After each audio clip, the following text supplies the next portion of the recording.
Government higher secondary school எடுத்துக்காமல் கோயம்புத்தூர்ல வந்து படிக்கிறோம். நாங்கள் ப்ராஜெக்ட் கண்டுபிடிச்சிருக்கோம். அதுக்கு முன்னாடி நாங்கள் இங்கே இன்ட்ரடியூஸ் பண்ணிக்கிறோம். Degree course CS Yogesh, BM M Rakshith, A Prapanchan.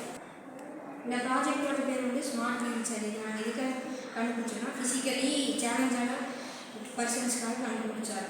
இதில் 2 டைப்பாக யூஸ் பண்ணலாம். ப்ளூடூத்தில் கனெக்ட் பண்ணி வாய்ஸ் ரெகக்னேஷனால் யூஸ் பண்ணலாம். இல்லைன்னா நம்ம ரிமோட்டால் யூஸ் பண்ண முடியும். இது எதுக்காகனா ஃபிசிக்கலி சேலஞ்ச் பீப்புள்ஸ் வந்து மோஸ்ட்லி நிறைய பேர் வந்து மற்றவங்களை சார்ந்து தான் இருக்காங்க. ஸோ அவங்க வாய்ஸ் மூலியமாகவே அவங்க எங்கே நினச்ச இடத்துக்கு போகிறதுக்காண்டி தான் இதை நம்ம பண்ணியிருக்கோம். இதோட SDG கோடு வந்து பெட்டர் லைஃப் யூஸிங் டெக்னாலஜி.